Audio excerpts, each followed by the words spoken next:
Hey everyone, I'm back, and today we're going to be talking about Superman Returns. And this movie came out in 2006, and it's directed by Bryan Singer, who previously directed X-Men 1 and 2. And instead of directing the third X-Men movie, he went on to direct this movie. And I forget the story as to why he chose to do that. This was a film that I haven't seen in at least 15 years.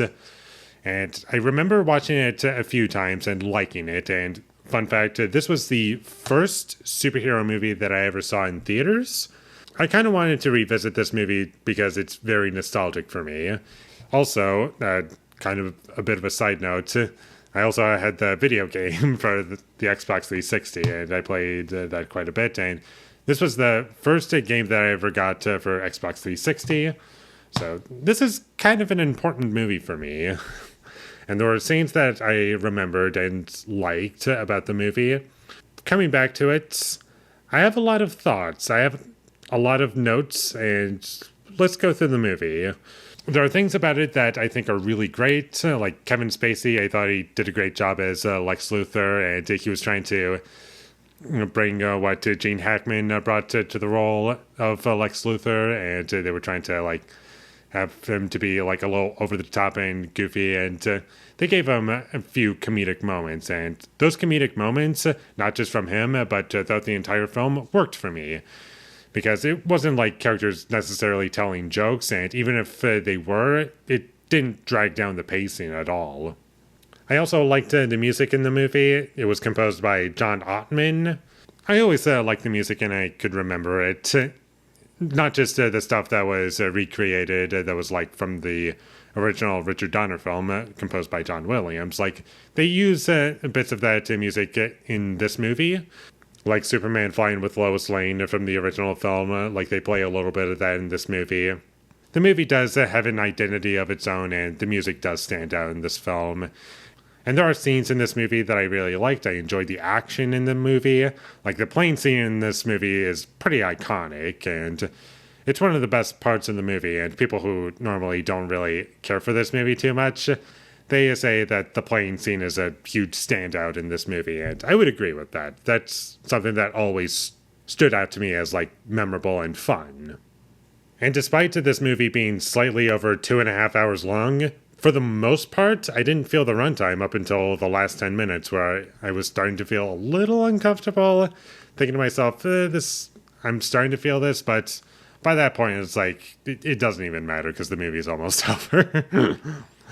Things didn't necessarily feel like it was dragged on for way too long. It was just like, this could have been, shorter by 5 minutes, and it would sit perfect for me in terms of pacing. I really enjoyed the first act of the movie. I thought that the first act was really strong in terms of setting everything up. It was establishing everything that was going on in the story very well. That stuff I liked. And I liked seeing how Clark Kent, he's back at the Daily Planet, and all this stuff that's being set up, and Lois Lane basically kind of moving on and just being her own self, and you can see that Superman missing for so long has kind of damaged her. You get that from the character, and it makes sense, and you can understand that to some degree, at the very least. And I thought all that was interesting, but sadly, as the movie goes along, once we get to these payoffs, they're there, but for the most part, I just don't feel as though both the build-up and impact is really there. Okay, we got a conclusion, we got resolution to these things, but I'm just not feeling it all that much, which is really sad, because for a good chunk of this movie, I just really did not feel a lot of emotion while watching it. I'll say this much, at its worst, I found it to be harmless, which is about half of it, and the rest of it was decent. There was very little about it that I would say is below harmless. Some line delivery of a couple lines towards the end that I found to be kind of distracting. And Brandon Routh, I thought he did fine in this movie. I liked him more as Clark Kent than as Superman, because that's when he's more or less imitating Christopher Reeve. and what he brought to that role. And when he's imitating Christopher Reeve, that's when he works the best for me in this movie. Because it feels like, yeah, that's Superman right there. But when he kind of tries to do his own thing, it doesn't always work for me. Kate Bosworth as Lois Lane, I thought she was fine as well. And her character, Lois Lane, I kind of hated at points because I understand that she's kind of mad at Superman because he left without even saying goodbye. But where I kind of draw the line is, why are you putting this anger all out on Clark Kent?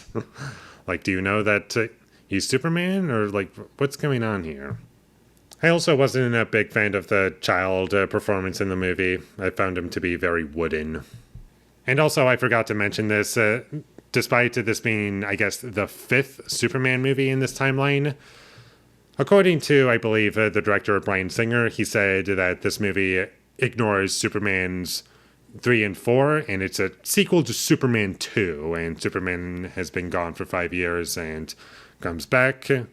And that was the basic premise of the movie, but there are points in this movie where I'm thinking to myself, is this supposed to be a period piece? Because people have cell phones, and I don't think cell phones were a thing back in the 80s. So it's a little weird in that sense. And there are points in this movie where it is going to ask you to suspend disbelief. And for a movie that's kind of silly, I can forgive it because it's a dumb comic book movie and it doesn't ask you to think about things logically too much.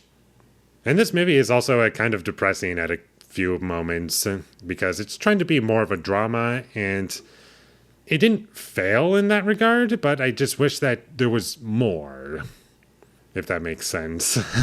Like, I wanted more from that, but instead it kind of touches on these things, but doesn't really give you a whole lot, and I wish I could say more, but I don't want to spoil anything. As far as visuals go in this movie, it didn't look terrible. It's basically, yeah, it did the job, and it doesn't feel like a Judd Apatow film, despite not really having much personality in the film. But, you know, you can see everything clearly. The special effects in the movie, it looks dated for sure, but I wouldn't say bad, because from memory, in 2006, it looked good.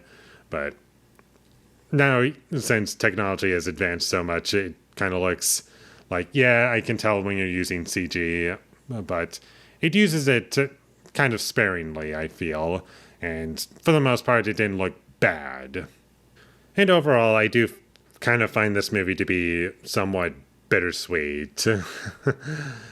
Because it is a kind of a film about things that you can't have, and there are some things about it that I wished were handled better, like the religious imagery, like that could have been toned down, I feel. Overall, I do think this is solid. I didn't regret watching it, and I can still come back to this movie and revisit it, and I believe that out of all of the Superman movies that are tied to the original ones, like this 1, 2, 3, and 4, like those 5 movies, I believe this is the only one that doesn't have a 4K Blu-ray, which is kind of weird. Like a regular Blu-ray exists, but not a 4K Blu-ray. And I remember people always wanting like a sequel to this movie because there were people who did enjoy this movie, but I don't think it did very well financially. So that's why we got Man of Steel, and people enjoyed that more. And the only other thing I'll mention is that I found it kind of funny that this movie stars Parker Posey, and whenever she was mentioned, like in the credits, I just kept thinking to myself, Parker Posey from Blade Trinity. You were in Blade Trinity 2 years ago, and now you're in this. And I always found that to be kind of funny. But that's about all I have to say about Superman Returns. I liked it. I can come back to it. I know there are plenty of people who don't care for this movie at all and will never see it again, but it is a film that's very nostalgic for me. Not that that automatically makes it a good movie to me, but I enjoyed it enough. There were enough elements about it that I liked. That's basically why I can come back to this movie at some point. Not like every year, maybe once every few years when I'm coming back to the Superman movies, I guess. But I'll get back to this movie someday. So I would recommend that you check this movie out, despite its flaws. And with all that being said, I'm going to give Superman Returns a 6 out of 10. Thank you for watching my videos as always. If you enjoyed this review, be sure to leave a like and comment down below what you thought of Superman Returns, and my social media links, they will all be in the description, so follow me there. And last but not least, subscribe to be a part of Foley Nation, and I'll see you when I get my next review up, and that is going to be for Waterworld. So look forward to that, but until I get that up, thank you for watching and have a great day.